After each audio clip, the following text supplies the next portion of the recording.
ఇలాంటి చెత్తవేతల కోసం బయట ఉంది, ఇక్కడ బయట వాళ్ళందరికీ తెలుస్తుందని చెప్పి నీలాగా మొండిగా మాట్లాడే వాళ్ళకి అర్థమవుతుందని మేము మాట్లాడుతున్నాను. ఇక్కడ నీకోసం అసలు మాట్లాడట్లా, నీకోసం మాట్లాడాలి చూస్తే నేను ఇక్కడ నుంచి వెళ్ళిపోతాను అసలు. అరే నువ్వు వినడానికి ఒక సెకండ్ రెడీగా లేనప్పుడు మాకేం అవసరం? విను ఒక్క నిమిషం నువ్వు మాట్లాడుకుంటూ విను. నీకు స్టార్ట్ చేసిందే అది. నీలాంటి వాళ్ళకి లా అండ్ ఆర్డర్ అంటే భయం లేదు, సమాజం అంటే భయం లేదు. అలాంటి వాళ్ళకి నేను చెప్పాల్సిన అవసరం కూడా లేదు. కానీ వినేవాళ్ళు కొంతమంది ఉంటారు కదా మా ఆడియన్స్, వాళ్ళ కోసం చెప్తున్నాను నేను.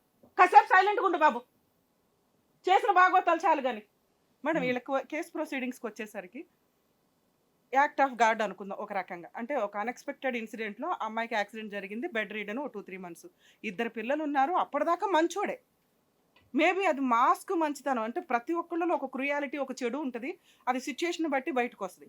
సిచ్యుయేషన్ వచ్చినప్పుడు కూడా బయటికి రాకపోతే అతను ఉత్తముడే, మంచి హస్బెండ్ అని ఈవిడ ఏదైతే ముద్ర వేసిందో అది పర్ఫెక్ట్గా సరిపోయేది. సిచ్యుయేషన్ రాగానే అంటే భార్య ప్రెగ్నెన్సీ అని చెప్పి 2-3 months డెలివరీకి వెళ్తే ఎవరినో గోకేయడం, లేకపోతే భార్య బెడ్ రీడన్ పడింది కాబట్టి సర్వీస్ చేసింది, చాలా అద్భుతంగా సర్వీస్ చేసిందని వెళ్ళి ఆ అమ్మాయిని వాడేసుకోవడం, ఇది మంచితనమే కాదు. ఉన్న మాస్క్ని రివీల్ చేసి అసలు రాక్షసత్వం బయటకు వచ్చింది. అది ఒకసారి జరిగింది అంటే ఆవిడేదో మనం తిట్టి మనం మాట్లాడడానికి ఉండేది. కంటిన్యూ చేశాడు, 6 months నుంచి కంటిన్యూ చేశాడు. ఆవిడ అవసరం కోసం ప్రెగ్నెన్సీ తెచ్చుకుంది. ఎందుకంటే ఆవిడకు ఒక కుటుంబం లేదు, ఒక షెల్టర్ లేదు, ఒక ఇల్లు లేదు, ఓదార్చే మనిషి లేడు. అంతకుముందు భర్తతో విడిపోవడం అనేది ఆవిడకున్న పర్సనల్ ప్రాబ్లం. కానీ ఇప్పుడు ఒక అవకాశం కోసం ఎదురు చూస్తూ వచ్చింది, ఆ టీ షాప్ పెట్టుకొని. ఆ అవకాశంలో ఈయన ఒకడు దొరికాడు, వీళ్ళ ఇల్లు దొరికింది, మంచిగా సర్వీస్ చేసింది. ఇలా సర్వీస్ చేస్తూ కొంతమంది దొంగతనాలు చేసుకుంటూ వెళ్తుంటారు. ఇగో కొంతమంది ఇట్లా హస్బెండ్ లైన్లో పెట్టి ఆళ్లే పెళ్లిళ్ళు చేసుకుని భార్యలను బయటకు తరిమేసే వాళ్ళు ఉంటారు. ఆవిడకి ఆ ఇంటెన్షన్ ఉంది చూసారా, అది ఎంత గొప్పగా చెప్తుందంటే, నేనేమన్నా భార్యను వదిలేసి నాతో ఉండమని చెప్పానా, ఇద్దరితో ఉండమన్నానండి అంటుంది. అసలు ఈవిడికి ఏ హక్కు ఉందని ఇద్దరితో ఉండమంటది? తప్పు చేశానండి నన్ను క్షమించండి అని ఒక మాట అనట్లా. ప్రెగ్నెన్సీ ఎందుకు తెచ్చుకుంది? ఆవిడ స్వార్థానికి తెచ్చుకుంది. ఒక పిల్లకి ఆల్రెడీ దేవుడు అన్యాయం చేస్తే, నమ్ముకున్న భర్త అన్యాయం చేస్తే, ఫోన్ లేని ఇంట్లో షెల్టర్ ఇచ్చి చక్కగా ఒక అక్కలాగా చూసుకుంటూ ఒక శాలరీ ఇచ్చి, ఆవిడకి ఏం జరిగినా నిజంగా వీళ్ళిద్దరూ చూసుకునేవాళ్ళు. ఆవిడ ప్రెగ్నెన్సీ తెచ్చుకొని ఆవిడ వదిలేయమన్నానంటది. నీకే హక్కు ఉంటుందని? చట్ట ప్రకారం మీకే హక్కు లేదమ్మా. అక్రమ సంబంధాలు విచ్చలవిడిగా తిరిగేయడం అని కాదు. అక్రమ సంబంధాలు అమ్మాయి తలుచుకుంటే ఇప్పుడు ఈ రోజు మీ ఇద్దరిని జైలుకి పంపించవచ్చు. ఇంట్లో కూర్చొని మీ ఇద్దరు మోసం చేసేస్తే అక్రమ సంబంధాలు లీగల్గా వ్యాలిడ్ కాబట్టి మేము ఇద్దరం తిరుగుతామండి అంటే ఏ కోర్టు యాక్సెప్ట్ చేయట్లా. అవసరం కోసం ఆవిడ చేసిన పని. ఆవిడ ఇప్పుడు ప్రెగ్నెంట్ ప్రాసెస్ ప్రకారం ఆవిడ మాట్లాడాలి అంటే కనుక ఈ కేసు ప్రొసీడింగ్స్లో ముందు ఈ అమ్మాయికి కౌన్సిలింగ్ ఇవ్వాలి. ఎందుకంటే అతనికి అవసరం కూడా లేదు. అతనికి ఏది కరెక్ట్ అని బ్రెయిన్లో కరెక్ట్గా తెలియదు మేడం. తెలియని వ్యక్తికి కౌన్సిలింగో లీగాలిటీయో ఇవన్నీ అంటే కొన్ని బ్రెయిన్ వర్కౌట్ లేదు. అతనికి నేను మంచోడిని, నేను ఉత్తముడిని, నేను వీళ్ళిద్దరితో తిరిగాను అంటున్నాడు. కానీ ఇదే పని వాళ్ళ భార్య చేస్తానంటే యాక్సెప్ట్ చేయట్లా. అదే పని రేపు పొద్దుట వాళ్ళ పిల్లలు చేస్తానని యాక్సెప్ట్ చేయడు, ఆవిడ చేస్తానని యాక్సెప్ట్ చేయడు. ఈయనే పర్ఫెక్ట్, ఈయన చేసేదే శాస్త్రం, ఈయన చేసేదే నిజం, ఈయన చేసేదే కరెక్ట్. తప్పు మాట్లాడద్దు అంతే. ఇక్కడ ఎవరికన్నా చెంప పగలగొట్టాలంటే ఈవిడికి. ఎందుకంటే అరే బాయ్ ఉండయ్యా నువ్వు మాట్లాడొద్దు. ఎందుకు అంటే నిజంగా మన ఇండియాలో 90% స్త్రీల పరిస్థితి ఇప్పుడు, ఆవిడ ఆల్రెడీ ఆరోగ్యపరంగా డిపెండెంట్గా ఉంది, 2 ఆడపిల్లలు ఉన్నారు. వీళ్ళిద్దరిని పోషించుకుంటూ నేను బయటికి వెళ్ళి ఈయన మీద కేసులు వేసి ఎలా బతకాలి? నా ఇల్లు, నా భర్త, నా కుటుంబం, ఈయన లేకపోతే నాకు గతి లేదు అని ఈవిడ అనుకోవడం వల్ల, ఈవిడ ఆ స్టేజ్లో ఉందని ఆయనకి తెలియటం వల్ల ఆయన నాకు ఇద్దరు కావాలి, ఏం చేసుకుంటారో చేసుకోండి అంటున్నాడు. ఇప్పుడు ఆప్షన్ బాల్ ఎవరి గ్రౌండ్లోకి వచ్చింది? ఈవిడ గ్రౌండ్లోకి వచ్చింది. అతను నాకు ఇద్దరు కావాలన్నప్పుడు ఆవిడని విడగొడతావా లేదా? ఎందుకంటే ఇప్పుడు సార్ మాట్లాడుతున్నప్పుడే మీరు ఇప్పుడు విడగొట్టినా నేను బయటకు వెళ్ళి కలుస్తానండి, జైలుకి వెళ్ళొచ్చి కూడా ఆవిడతో కలుస్తానండి అంటున్నాడు. అప్పుడు డెసిషన్ ఎవరు తీసుకోవాలి? మమత గారు తీసుకోవాలి. ఇలాంటి వ్యక్తితో నేను కలిసి ఉండాలా వద్దా? నాకు చట్ట ప్రకారం ఉన్న హక్కులేంటి? అమ్మ మీరు మమ్మల్ని నమ్ముకొని ఇక్కడికి వచ్చారు, మా వరకు ప్రయత్నం మీరు చూసాం. ఇప్పుడు మీరు చూస్తున్నారు కదా మీ హస్బెండ్ బిహేవియర్ ఎలా ఉందో. ఇద్దరు కావాలని అడగటం చట్ట ప్రకారం కానీ మా హిట్ టీవీ షో ద్వారా కానీ మేము ఎట్టి పరిస్థితుల్లో ఇలా కలిపి పంపించడం మా వల్ల కాదు, మేము కలిపి పంపించాం. అందరికీ నమస్కారం, నేనండి మీ శ్రీవాణి. హిట్ టీవీలో ప్రసారం అవుతున్నటువంటి ఇది కథ కాదు జీవితం కార్యక్రమానికి మీరు చూపించేటటువంటి ఆధారాభిమానాలకి మేము ఎప్పుడు కృతజ్ఞులై ఉంటాం. ఇది కథ కాదు జీవితంతో పాటు మీకు నచ్చినటువంటి కాంటెంట్ ని యూట్యూబ్ కంటే 1 week ముందుగా చూడాలి అంటే మీరు హిట్ టీవీ యాప్ లో చూడొచ్చు. దానికి మీరు చేయాల్సిందల్లా ప్లే స్టోర్ లేదా యాప్ స్టోర్ లోకి వెళ్ళి డౌన్లోడ్ చేసుకోవడమే, అది కూడా ఫ్రీగా. ఎందుకంటే అతని బ్రెయిన్ ఆల్రెడీ చిప్పు దొబ్బింది. ఇప్పుడు మీకు కరెక్ట్ గా ఉంది అంటే లా అండ్ ఆర్డర్ ఏముందో మీరన్నా కరెక్ట్ గా వినండి. ఇలాంటి వ్యక్తితో కలిసి ఉండాలా లేదా? ఇతను మేము ఇప్పుడు అమ్మాయిని కట్ చేసి పంపించినా ఆయన బయటికి వెళ్ళిన తర్వాత నేను కలుస్తానండి అంటున్నాడు. మా ఆవిడ్ని ఒప్పించుకుంటానండి అంటున్నాడు. మేబీ ఆవిడ కాస్త కౌన్సిలింగ్ ఇస్తే ఆవిడ వాల్యూ ఏంటి, ఆవిడ క్యారెక్టర్ ఏంటి ఆవిడకి అర్థమవుద్ది. లా అండ్ ఆర్డర్ ప్రకారం, సమాజం ప్రకారం ఆవిడ స్టేజ్ ఏంటి, ఆవిడ ఏ సీట్లో కూర్చుందో ఆవిడకి తెలుసు. కానీ లైసెన్స్ ఉన్న వ్యక్తి మీరు మాత్రమే. మీరు తలుచుకోవాలి ఇప్పుడు ఇలాంటి వ్యక్తితో ఉండాలా వద్దా. ఉండాలి అనుకుంటున్నానండి అంటే ఆవిడ కట్ చేసి పంపించిన వెనకాల సీక్రెట్గా దొరికింది, నువ్వు కూడా నాకేమీ తెలియలేదని మాస్క్ వేసుకుని మీ ఆయనతో గడిపి. లేదు ఇలాంటి వ్యక్తితో ఇట్లా మూరుకొడితే నేను ఉండకూడదు అనుకుంటే నీ వాల్యూ తెలిసే వరకు మీరు లీగల్గా ఫైట్ చేయండి అమ్మా. ఈ రోజుల్లో మెయింటెనెన్స్ కేసులు చాలా సూపర్గా ఆర్డర్స్ వస్తున్నాయి. నువ్వు తలుచుకుంటే మా హిట్ టీవీ ద్వారా మేము లీగల్ సపోర్ట్ పూర్తిగా ఇస్తాం. మీరు చేయాల్సిన పని ఇప్పుడు ఈ రికార్డింగ్ ఉంది కదా, ఆవిడ ఒప్పుకుంటుంది, ఆల్రెడీ కోర్టుకు వస్తుంది.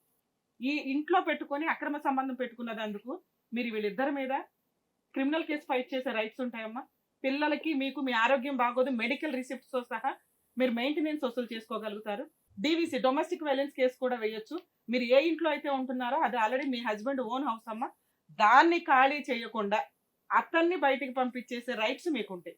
వాళ్ళిద్దరూ బయటికి పోయి టీ దుకాణమే పెట్టుకుంటారో చెప్పుల దుకాణమే పెట్టుకుంటారో వాళ్ళ ఇష్టం. ఆవిడ కట్ చేయడానికి మేము చూస్తున్నాం కానీ ఆయన మారడు. ఆవిడ బాగానే ఉంది, ఆవిడ తప్ప ఆవిడ తెలుసుకుంటుంది, నువ్వు బాగానే ఉన్నావు. ఆయన మాత్రం కౌన్సిలింగ్ ఇవ్వాలి మేడం. అమ్మ కౌన్సిలింగ్ ఎవరికి ఇస్తారో తెలుసా? కౌన్సిలింగ్ ఎవరికి ఇస్తారో తెలుసా? స్టేషన్ లో పెట్టండి మేడం, స్టేషన్ లో స్టేషన్ లో పెట్టడం కోసమే నేను మాట్లాడుతున్నా. పెట్టండి. మా ఆయన స్టేషన్ లో ఒక్క నిమిషం, మీలాంటి వాళ్ళు చేసే పని ఏంటంటే అమ్మో మా ఆయన స్టేషన్ లో పెట్టొద్దండి, మా ఆయన మీద కేసులు వేయొద్దండి, ఆయన బంగారం లాగా మారిపోవాలండి. అలా మారడం కుదరదు, ఎందుకంటే మీ ఆయనకి అంత బ్రెయిన్ లేదు. మీరు పనిష్ చేయాల్సిందే అతన్ని. ఇప్పుడు నేను చెప్పిన 3 కేసెస్ మీరు ఫైల్ చేయడానికి రెడీగా ఉంటే అతను కోర్టుల చుట్టూ తిరగలేక రియలైజ్ అయ్యి మీ వాల్యూ, పిల్లల వాల్యూ తెలుసుకోవడానికి అవకాశం ఉంది. అంతే మేడం, చేయాలి. ఈ ప్రొసీడింగ్స్ లో మనం లీగల్ గానే అతనికి కొంత క్లారిటీ ఇచ్చి కౌన్సిలింగ్స్ కోర్టుల చుట్టూ తిప్పితే మేడం అక్రమ సంబంధాలు ఎంత హ్యాపీగా ఉంటాయో, వన్స్ ఒకసారి వాటికి సంబంధించి కేసులు ఫైల్ చేసినాక వాళ్ళ లైఫ్ కూడా అంత దరిద్రంగా ఉంటుంది. నెక్స్ట్ అమ్మాయి కొంత సార్తో మాట్లాడినాక కాస్త రియలైజ్ అయ్యారు, నాకేదో న్యాయం చేసేయండి అంటున్నారు. మేబీ మనం మమతా గారితో మాట్లాడి ఆవిడకి ఏదైనా ఫైనాన్షియల్ సపోర్ట్ చేయించి, ఆవిడ ఆల్రెడీ ఇండివిడువల్గా బతకగలదు, టీ కొట్టు పెట్టుకుని ఆవిడ ఇండివిడువల్గా ఉండగలదు. ఇతనితో ఉండడం అనేది వేస్ట్. ఎందుకంటే ఒక అమ్మాయి జీవితం నాశనం చేసి ఇద్దరం కలిసి ఉంటామని అంటే ఒక మనస్సాక్షి అనేది ఒకటి ఉంటుందమ్మా. సమాజంలో రేపొద్దున పుట్టే పిల్లలకి ఇలాంటి తండ్రిని ఇవ్వడం చాలా దారుణం. ఆల్రెడీ భర్త ఉన్నాడు, పోయాడు అనుకుంటావు, ఏం చేసుకుంటావు? పిల్లలు కావాలి అనుకుంటే మీరు కనే హక్కు మీకు ఉంటుంది. కానీ అలాగే మీరు మెయింటెనెన్స్ కేసు కూడా వేయొచ్చు పిల్లల కోసం, అర్థమవుతుందా? అప్పుడు వీడిని మీరు ఈవిడ అందరూ కలిసి కోర్టుల చుట్టూ తిప్పుతుంటే స్త్రీ చేసినా తప్పే, జెంట్స్ చేసినా తప్పే అనే జ్ఞానం అప్పుడు వస్తుంది. ఆయన దృష్టిలో జెంట్స్ తప్పు చేయొచ్చు, నేను భర్తని, నా ఇష్టం, మా ఆవిడ తప్పు చేస్తే కొడతా. ఇంత దారుణంగా మాట్లాడే వ్యక్తికి కనీసం మీరు చేసిన మిస్టేక్కి మీకు మానవత్వం అంటూ ఉంటే ఈ అమ్మాయికి సపోర్ట్ చేయండి, అమ్మాయి లైఫ్లోంచి వెళ్ళిపోండి. అటువంటి వ్యక్తిని మీరు ఎంటర్టైన్ చేయొద్దు దయచేసి. మీకు ఏదైనా సపోర్ట్ కావాల్సి వచ్చినా మేము మమతాతో మాట్లాడతాము, వాళ్ళ పేరెంట్స్తో మాట్లాడి మీకు ఫుల్ అండ్ ఫైనల్ సెటిల్మెంట్ ఏదైనా చేయడానికి అవకాశం ఉంది. ఈవిడికి లీగల్ సపోర్ట్ అయితే మేము ఇస్తాం. అది సునీత గారు. సో డాక్టర్ గారు చెప్పింది విన్నారు, మేడం చెప్పింది విన్నారు, మరి ఏమనుకుంటున్నారు ఇంకా మీరు?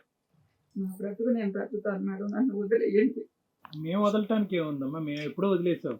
అతను వదలాలి నిన్ను. ఒకప్పుడు ఇందాక మేము వదిలేయడం కాదమ్మా, అతను అతను వదిలేయాలి, అతను నిన్ను వదిలేయాలి. అతను బ్యాక్ డోర్ నుంచి వచ్చి ఇక్కడ నుంచి వెళ్ళిన తర్వాత కూడా మళ్ళీ నీతో రీకనెక్ట్ అవుతే నువ్వేం చేయబోతున్నావు అది చెప్పు. రాణిస్తావా బయట ఎక్కడైనా?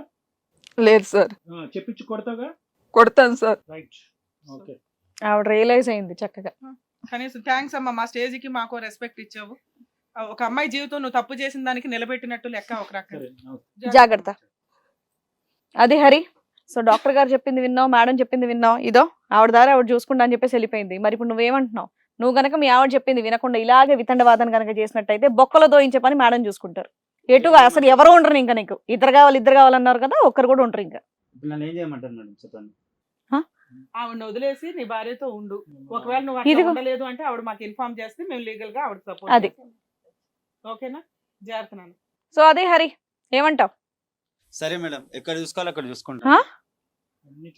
వారిని చేసిన బ్యాచ్ అందుకే అసలు అమ్మా మేడం చెప్పింది విని మేడం ఎలా చెప్తా అలా చెయ్యి. ఓకే మేడం, మీరు నీ పిల్లల జీవితం అన్న బాగుంటది. మా పిల్లల జీవితం నాకు మంచిగా ఉండాలంటే మీరు చెప్పింది నేను వింటాను. మీరు ఎలా చేస్తారో అలాగే చెయ్యండి మేడం. అట్లాగే, ఎందుకంటే ఇట్లా Super. కొంత లీగల్ ప్రొసీడింగ్స్ అవసరం. సో చూసారు కదండి, హరి, మమత, సునీత. సో వాళ్ళ వితండ వాదన హరిది మాత్రం చాలా దారుణంగా ఉండింది. ఇలాంటి మనుషులు కూడా ఉంటారా అని చెప్పేసి అనిపించింది అనమాట. సో వారికి కరెక్ట్ గా బుద్ధొచ్చేలా చెప్పారు మన డాక్టర్ కళ్యాణ్ చక్రవర్తి గారు. అండ్ అలాగే మరి మమత జీవితం కూడా ఎలా చెక్కబడుతుంది, ఎలా చెక్కబెట్టుకోవాలనేది కూడా చక్కగా మన రమ్య ఆకుల గారు కూడా చెప్పారు. మరి దాని తగ్గట్టుగా వాళ్ళ జీవితం బాగుండాలని చెప్పేసి కోరుకుంటూ మరో కథతో మళ్ళీ కలుద్దాం.